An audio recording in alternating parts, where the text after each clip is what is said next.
So now you have your machine and you're ready for operation. I'll run you through the quick steps just to get this thing active. So first of all, we're going to make sure our emergency stops are released. Again, the two on the side as well. We're going to turn our main switch on. We're then going to use our remote. Our remote also has an emergency stop that needs to be released. On the side of the remote, we have a button marked start. If we press that button once, you'll see that the system down here is starting to initialize. Your hour meter will come on and the machine will give you some confirmation beeps, and also on the side you'll see your LED markers are now flashing. Once these LED markers are flashing, we know that the power in the system is ready to activate. Pressing this start button again will give us a confirmation horn. That means the remote is now paired with the machine ready for operation. We have a power selector switch to govern which motor we're going to use to make this machine move. At the moment, we've got batteries selected. If we were to select up to electric, we would need to insert 240 volt to the main power plug at the back of the machine. On battery, we've already heard our confirmation horn, so we know our machine's ready to go. We can select our drive system. So in the center position, we act as a skid steer where one of these drive toggles will operate one track individually. In the lower position, that's called our easy drive system. If we hold one toggle up, it will do a gradual turn in that direction.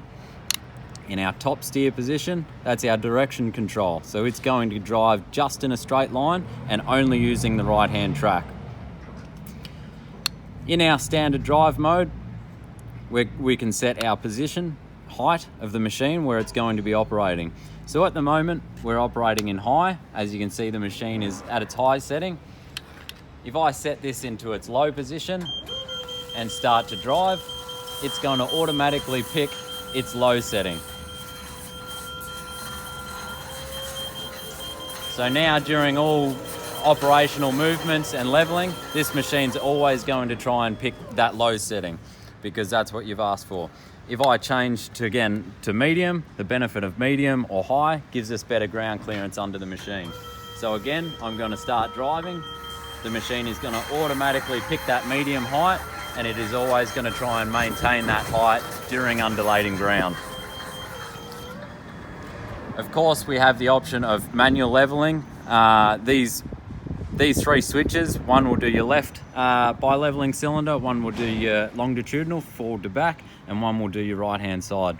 These are particularly useful during loading and unloading situations where you need to manually configure the machine ramp angle, for example, to make sure that you can load easily. So if I use the right hand by itself, pulling it down, you can see the machine is leaning over to the side. If I use the manual longitudinal, so forward to back, and I'll press up, you can see the machine is acting based on my manual input. So if we were on the side of a slight slope or gradient, but we still wanted to load something, or we had to load something, we can manually configure this to the safest possible configuration to make ease of operation of loading and unloading. Hello, gentlemen. The switch over on the side is dynamic leveling. So if we were crossing undulating ground, the machine is always going to try and keep a 0 degree plane as you're going across. If we were going to load the machine on and off transport, for example, we could switch that off. That's going to keep that fixed position of angle that you've left it at. As a demonstration, this Multiloader 2.5 has what's called dynamic leveling. So dynamic leveling is aimed to keep the platform of this machine towards 0 degrees at all time while driving over undulating ground. As an easy demonstration, you would have dynamic leveling turned on. We would be driving in our center drive position, so we would be controlling steer and direction, and you would set your desired ride height. So medium's always a recommended setting because it gives plenty of adjustment for the cylinders. As we drive up the ramp, you'll notice the machine will automatically start to adjust its level. to keep whatever's riding on top of the platform at 0 degrees. This is all aimed just to keep the machine as stable as possible.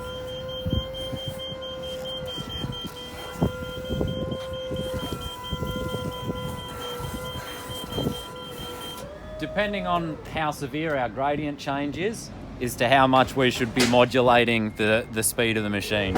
If we're doing small changes, we can drive it at full speed.